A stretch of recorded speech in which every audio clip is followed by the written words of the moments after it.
नमस्कार सार मैंने आज आम एसएसटी यूनिट 3 कंटेंटर East India Company British Crown British rules Kharavela और अशोक विषय पढ़ा। भारत में आईन आर एमसीक्यू विषय पढ़ुं। भारत में आईन शासन व्यवस्था क्यों मैंने प्रवर्तन करते ब्रिटिश 1789 मसीह फरासी माने क्यों राजवंश विरुद्ध विद्रोह करते बोरबो केउं देशर उद्धत जातीयवाद द्वितीय विश्वयुद्धर यह एक कारण होइथिला जर्मनी। चहलगानी को किए ध्वंस कर देथिले बलबन। केउं चित्रकलार धर्म निगूढ़ भावे विजड़ित थिला राजपूत। अभिनव भारत कौन थिला विप्लवी मानकर गुप्त संगठन। इंग्रेज सैन्य माने क्लेटन को नेतृत्व में केउं बारवाटी दुर्ग दखल करथिले 14 अक्टोबर केउं दिन बारवाटी दुर्ग दखल कर 14 अक्टोबर 1803 रे 1608 रे इंग्लैंड राजा प्रथम जेम्स केउं राजदूत को जहांगीर दरबार को पठाई थिले हॉकिंस। भारतीय व्यवसायी माने दक्षिण आफ्रिकार केउं केउं भाव में परिचित थिले कुली। सामंत संधिर उद्देश्य कौन थिला इंग्रेज मानकर राज्य वृद्धि करवा।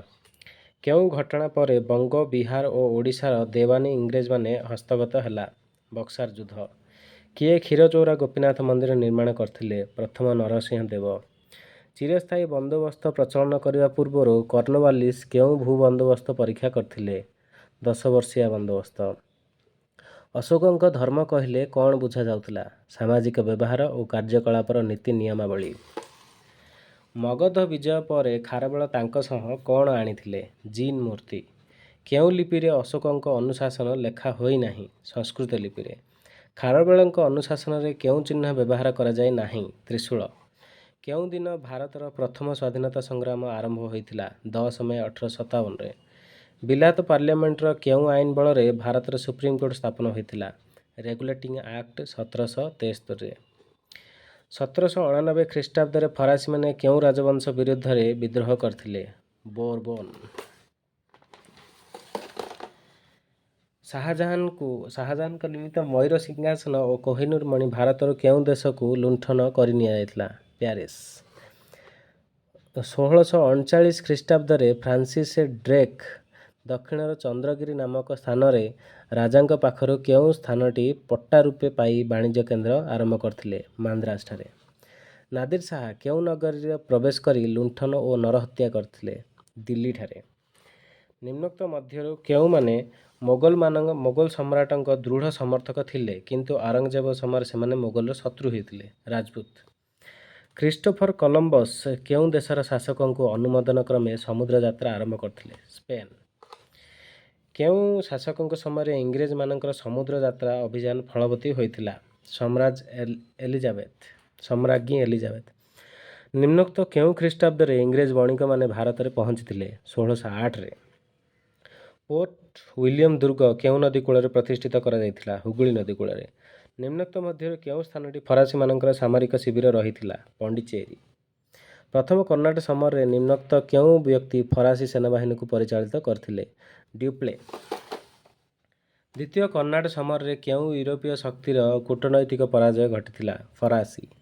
द्वितीय कर्नाटक समय केउं दुई जनकर संगठित होइथिला आर्यकूट और काउंट लाली। वांडीवास युद्ध केउं कारण पाई भारत इतिहास एक गुरुत्वपूर्ण अध्याय सृष्टि करथिला फरासी शक्तिर साम्राज्यवाद आशा धूलिसात होइथिला। भारत में इंग्रेज मानक प्रभाव वृद्धि होइथिबा पाई काहाकू दायी कराजिबो क्लाइव। निम्नोक्त मध्यरु किए तथाकथित अंधकूप हत्या घटना संपृक्त अटंती सिराजउद्दौला। पलासी युद्ध में क्लाइव विजय होगा पर काहाकू दायी कराजिबो मिर्जाफर। भारत में इंग्रेज क्षमतार प्रतिष्ठा पाई केउं युद्धटी गुरुत्वपूर्ण थिला बक्सार युद्ध। बक्सार युद्ध पर मीर जाफर को इंग्रेज माने बंगर नवाब रूपे अधिष्ठित कराइथिले मध्य बंगर समस्त शासन काहा द्वारा परिचालित होउथिला ईस्ट इंडिया कंपनी द्वारा। बंग प्रदेश रे द्वैत शासन व्यवस्था प्रक्रिया अनुଯାयी काहांका हस्तरे बंग बिहार और ओडिशार पुलिस विभाग और आईन अदालत भार न्यस्त थिला नवाबंग हाथरे। द्वितीय मैसूर समर रे इंग्रेज विरुद्ध जो महामेंट गठन होइथिला सही महामेंटरे केउं मानंकु नै गठित होइथिला मरहट्टा हाइदर और फरासी मानंकु नै। 1784 ଖ୍ରୀଷ୍ଟାବ୍ଦରେ ଇଂରେଜ ଓ ଟିପୁ ସୁଲତାନଙ୍କ ମଧ୍ୟରେ ଯେଉଁ ଚୁକ୍ତି ହୋଇଥିଲା ତାହାର ନାମ କ'ଣ ଥିଲା? ମାଙ୍ଗଲୋର ସନ୍ଧି। କେଉଁ ବୀର ପୁରୁଷଙ୍କୁ ମହୀଶୂର ବାଘ ନାମରେ ପରିଚିତ କରାଇଥିଲେ? ଟିପୁ ସୁଲତାନଙ୍କୁ। ନିମ୍ନୋକ୍ତ ମଧ୍ୟରୁ କେଉଁ ଦେଶୀୟ ରାଜ୍ୟ ପ୍ରଥମେ ୱେଲିସିଙ୍କ ସମନ୍ତ ସନ୍ଧିର ପ୍ରଥମ ଶିକାର ହୋଇଥିଲା? ଅଯୋଧ୍ୟା। 1801 ମସିହାରେ ୱେଲ୍ସଲି ଅଯୋଧ୍ୟାର ନବାବଙ୍କ ସହିତ ସାମନ୍ତ ସନ୍ଧି ଚୁକ୍ତି କରିବାର ପ୍ରଧାନ କାରଣ କ'ଣ ଥିଲା? ଅଯୋଧ୍ୟାର ସାମରିକ ଶକ୍ତି ହ୍ରାସ କରିବା। ରାଜସତ୍ତ୍ୱ ଲୋପନୀତିର ଉଦ୍ଭାବକ କିଏ ଥିଲେ? କମ୍ପାନୀର ଡାଇରେକ୍ଟର। ଶିବାଜୀଙ୍କର ବଂଶଧର କେଉଁ ଶାସକଙ୍କର ପୋଷ୍ୟପୁତ୍ର ଗ୍ରହଣକୁ ଇଂରେଜ କମ୍ପାନୀ ନିର୍ଦ୍ଦେଶକ ପରିଷଦ ଗ୍ରହଣ କରିନଥିଲା? ଆପ୍ପା ସାହେବ। ପିଟଙ୍କ ଭାରତ ଶାସନ ଆଇନ ଅନୁଯାୟୀ କେଉଁ ଦୁଇଟି ସଂସ୍ଥା ଗଭର୍ଣ୍ଣର ଜେନେରାଲଙ୍କ ଦାୟିତ୍ୱ ଉପରେ ପ୍ରଶ୍ନବାଚୀ ହୋଇଥିଲା? ଡାଇରେକ୍ଟର ପରିଷଦ ଓ କମ୍ପାନୀ ନିୟନ୍ତ୍ରଣ ସଂସ୍ଥା। ପିଟଙ୍କ ଭାରତ ଶାସନ ଆଇନରେ ଭାରତ ଶାସନର ସର୍ବୋଚ୍ଚ କ୍ଷମତା କାହା ହାତରେ ଥିଲା? ବୋର୍ଡ଼ ଅଫ୍ କଣ୍ଟ୍ରୋଲ ହାତରେ। ଅଷ୍ଟାଦଶ ଶତାବ୍ଦୀରେ ଭାରତର ଶିକ୍ଷାର ପ୍ରସାର ନିମନ୍ତେ କେଉଁ ଘଟଣା ଅନୁକୂଳ ପରିବେଶ ଆଣିପାରି ନଥିଲା? ଦେଶରେ ଥିବା ରାଜନୈତିକ ଅସ୍ଥିରତା। 1715 ଖ୍ରୀଷ୍ଟାବ୍ଦରେ କେଉଁଠାରେ ଇଷ୍ଟ ଇଣ୍ଡିଆ କମ୍ପାନୀ ଦ୍ୱାରା ସେଣ୍ଟ ମାରିସ୍ ଚ୍ୟାରିଟି ବିଦ୍ୟାଳୟ ପ୍ରତିଷ୍ଠା କରାଯାଇଥିଲା? ମାନ୍ଦ୍ରାଜଠାରେ। କେଉଁ ମସିହାରେ ବନାରସଠାରେ ଏକ ସଂସ୍କୃତ ମହାବିଦ୍ୟାଳୟ ସ୍ଥାପନ କରାଯାଇଥିଲା? 1891 ମସିହାରେ। ଭାରତର କେଉଁ ବିଶ୍ୱବିଦ୍ୟାଳୟରେ ବିଜ୍ଞାନର ସ୍ନାତକୋତ୍ତର ଡିଗ୍ରୀ ଦିଆଯାଇଥିଲା? ବମ୍ବେ। ଭାରତୀୟମାନଙ୍କ ମଧ୍ୟରେ ପ୍ରଚଳିତ କେଉଁ ପ୍ରଥାଟି ଔପନିବେଶିକ ସ୍ୱାର୍ଥ ସାଧିତ ହେବାରେ ସହାୟକ ହୋଇଥିଲା? ଜାତି ପ୍ରଥା। ଇଂରେଜମାନେ 1803 ମସିହାରେ ଓଡ଼ିଶାର ଅଧିକାର କଲେ। ସେତେବେଳେ କେଉଁ କାରଣ ପାଇଁ ଓଡ଼ିଆ ବୀରମାନେ ଇଂରେଜକୁ ପ୍ରତିରୋଧ କରି ନଥିଲେ? ମରହଟ୍ଟା ଶାସନରେ ଅତିଷ୍ଠ ହୋଇପଡ଼ିଥିଲେ। ଜୟୀରାଜଗୁରୁଙ୍କର ବେଦ ପୁରାଣ ଧର୍ମ ଗ୍ରନ୍ଥରେ ଅଗାଧ ପାଣ୍ଡିତ୍ୟ ଥିଲା। ତାଙ୍କର ଏହି ଜ୍ଞାନ ଗାରିମାର ମୁଗ୍ଧ ହୋଇ କେଉଁ ରାଜା ତାଙ୍କୁ ରାଜସଭାକୁ ନେବା ପାଇଁ ଚାହିଁଥିଲେ? ଆଠଗଡ଼ର ରାଜା ଧନଞ୍ଜୟ ହରିଚନ୍ଦନ। ଜୟୀରାଜଗୁରୁ ପାଇକମାନଙ୍କ ଯୁଦ୍ଧବିଦ୍ୟା ଶିକ୍ଷା ଦେବା ପାଇଁ କେଉଁ ଅନୁଷ୍ଠାନମାନ ପ୍ରତିଷ୍ଠା କରିଥିଲେ? ଆଖଡ଼ାଶାଳ। କେଉଁ ଇଂରେଜ ପ୍ରଶାସକଙ୍କ ଦ୍ୱାରା ଖୋର୍ଦ୍ଧା କବଳିତ ହୋଇଥିଲା? Colonel Harcourt. 1804 ମସିହାରେ ଇଂରେଜମାନେ କେଉଁ ଦୁର୍ଗକୁ ଅଧିକାର କରିଥିଲେ? ବରୁଣେଇ ଦୁର୍ଗ। ଇଂରେଜ ସରକାରଙ୍କର ଚକ୍ରାନ୍ତରେ ବକ୍ସି ଜଗବନ୍ଧୁ ତାଙ୍କର କେଉଁ ଜାଗିରି ହରାଇଥିଲେ? ଗେଡଙ୍ଗ ମଣ୍ଡନ। ଜୟୀରାଜଗୁରୁଙ୍କ ଇଂରେଜମାନେ କେଉଁ ଦଣ୍ଡ ଦେଇଥିଲେ? ମେଦିନୀପୁରଠାରେ ବରଗଛରେ ବାନ୍ଧି ଫାଶୀ ଦେଇଥିଲେ।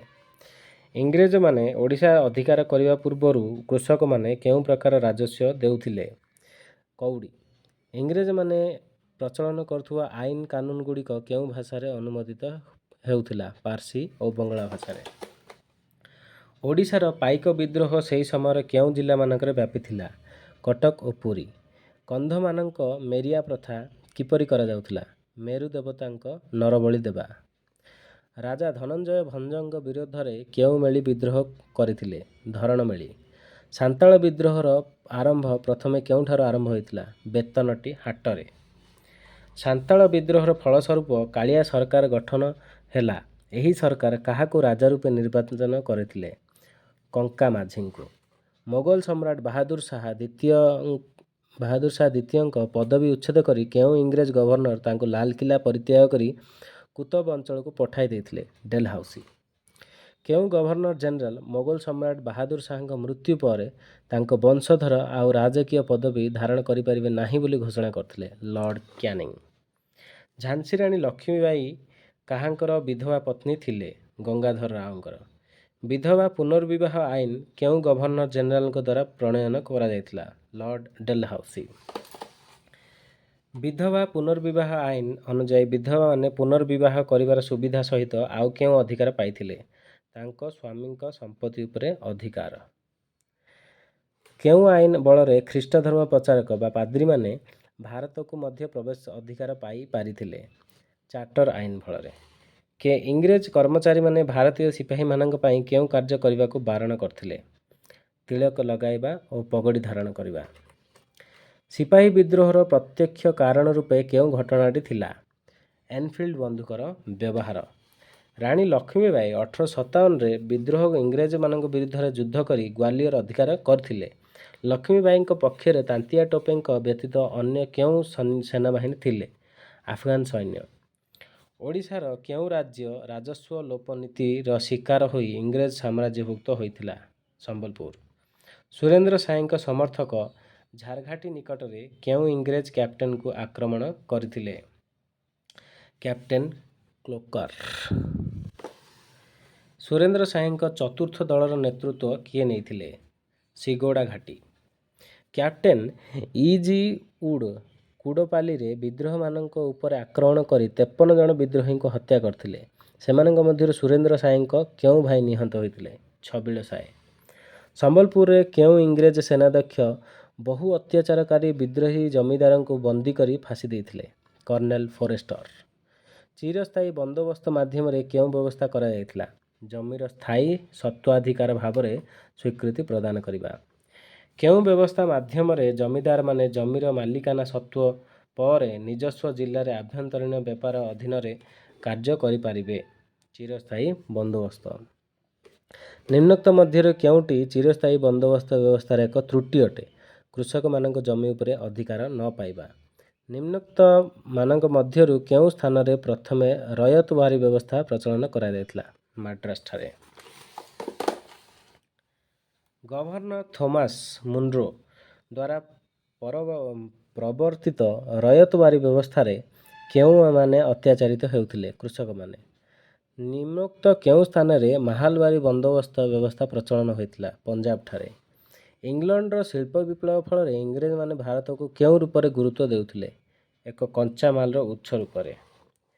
ଭାରତରେ 1853 ମସିହାରେ ପ୍ରଥମ କରି ଲୁଗାକଳ କେଉଁ ସ୍ଥାନରେ ସ୍ଥାପିତ ହୋଇଥିଲା? ବମ୍ବେଠାରେ।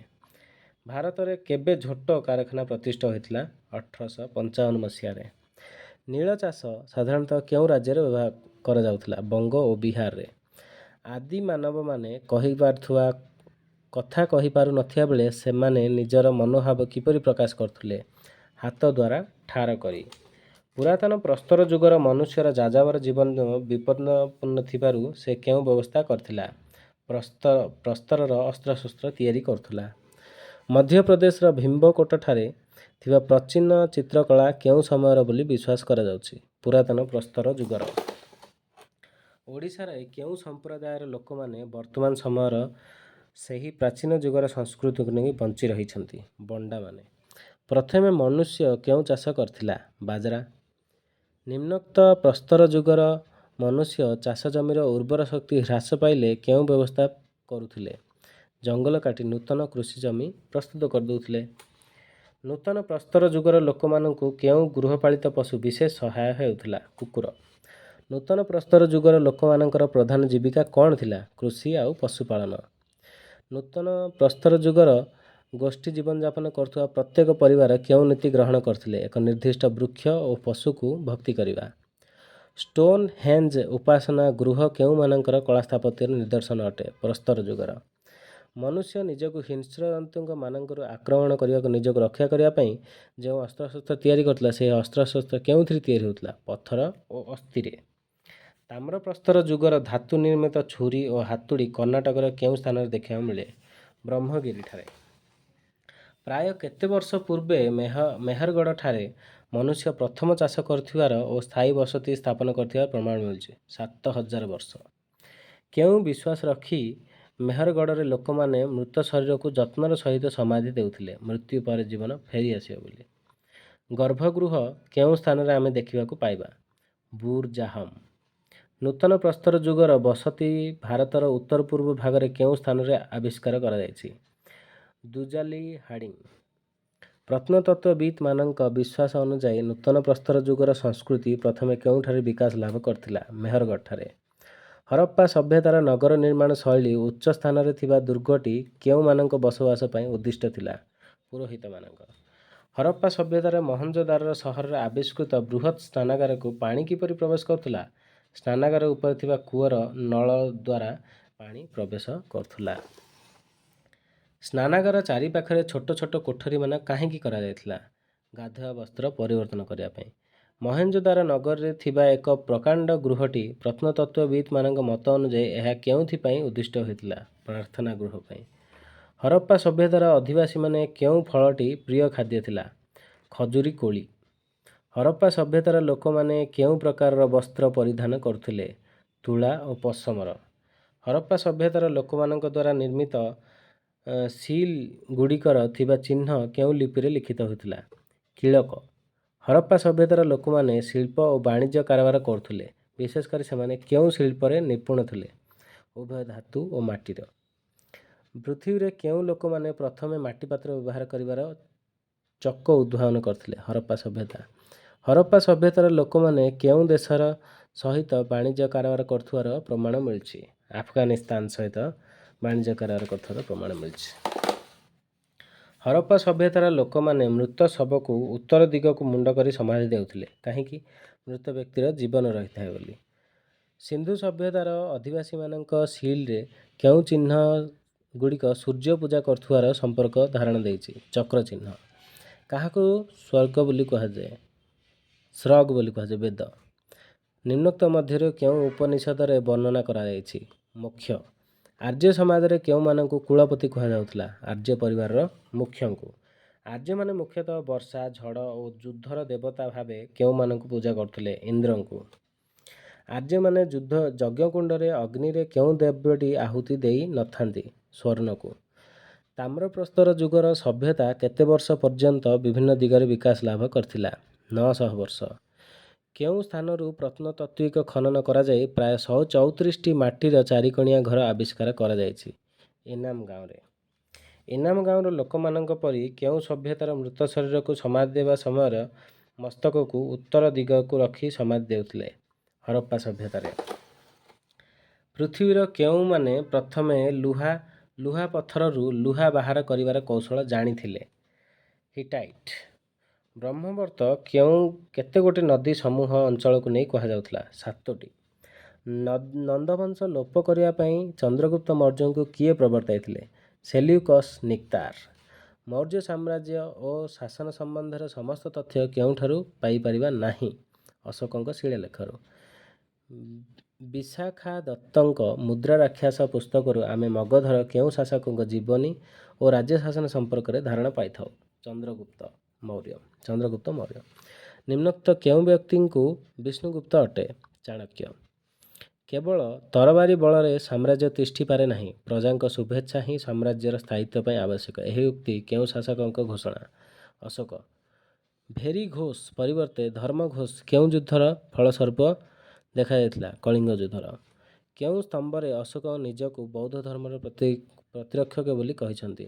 ସାରନାଥର କ୍ଷୁଦ୍ର ସ୍ତମ୍ଭଲିପିରେ।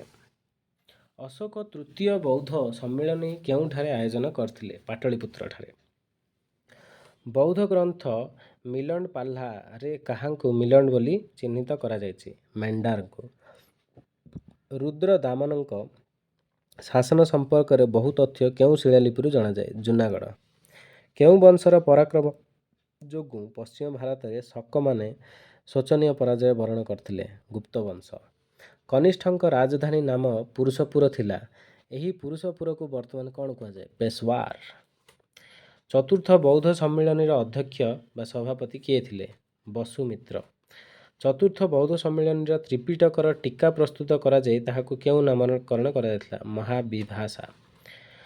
କନିଷ୍କଙ୍କ କେଉଁ ଧର୍ମକୁ ରାଷ୍ଟ୍ର ଧର୍ମ ରୂପେ ଘୋଷଣା କରାଯାଇଛି? ବୌଦ୍ଧ ଧର୍ମକୁ। ପ୍ରଜ୍ଞା ପରିମିତା ସୂତ୍ର ଶାସ୍ତ୍ରର ରଚୟିତା କିଏ ଥିଲେ? ନାଗାର୍ଜୁନ।